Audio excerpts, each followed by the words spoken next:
When designing and constructing timber structures, particularly in climates where humidity and temperature can vary significantly, it's important to understand how environmental conditions can affect wood's structural integrity and durability.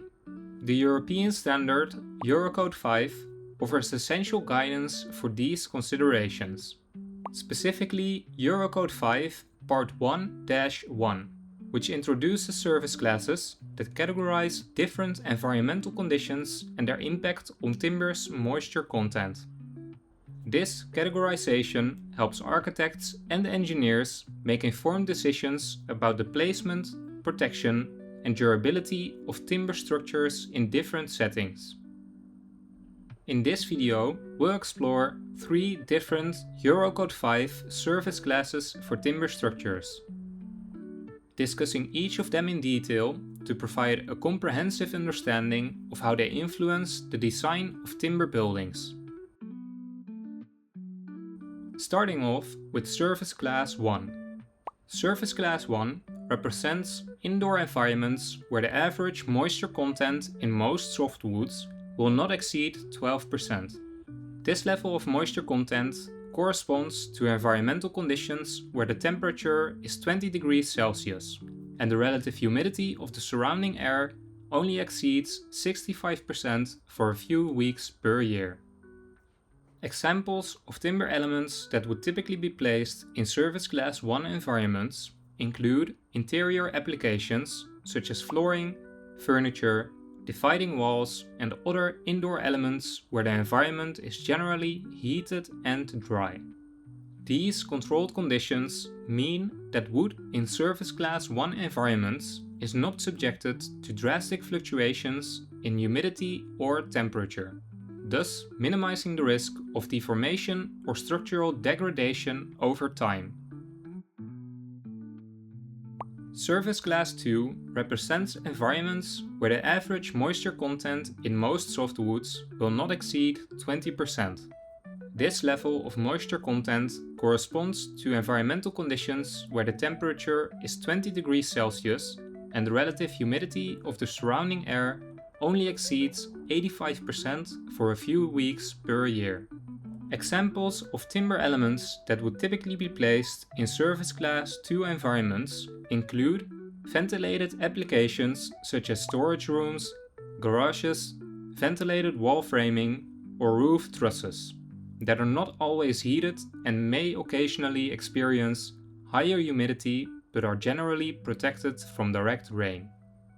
Due to these conditions, timber in Service Class 2 environments must be able to tolerate moderate moisture levels and some degree of environmental fluctuation without compromising stability or durability. Service Class 3 represents environments where the average moisture content in most softwoods will exceed 20%. Examples of timber elements that would typically be placed in Service Class 3 environments include fully exposed applications such as outdoor decking, fences, playground equipment, wooden bridges, and other elements that are directly exposed to weather and high humidity conditions. Given the high level of exposure, timber in Service Class 3 environments require careful selection of durable wood species, often supplemented with protective treatments or coatings to prevent deformation and structural degradation over time. The table that's visible right now summarizes each service class based on moisture content, temperature, relative humidity, and examples of applications. Eurocode 5's service classes provide an essential framework for understanding the environmental conditions that timber structures can endure. By adhering to these guidelines, architects and engineers can ensure that timber in both indoor and outdoor applications remain structurally sound over the lifespan of the building.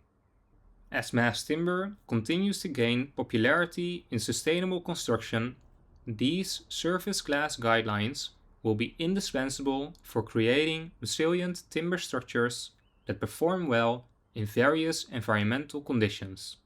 Incorporating these surface classes into the design process through modification factors, which also account for load duration, enhances the ability of timber buildings to withstand the effects of moisture, temperature, and environmental exposure, ultimately resulting in more sustainable and durable structures. If you want to learn more about the load duration classes, which are also a part of the modification factors, click on this video. And if you want to learn more about the world of mass timber as a whole, subscribe to this channel. Stay informed, stay inspired. TimberTalk.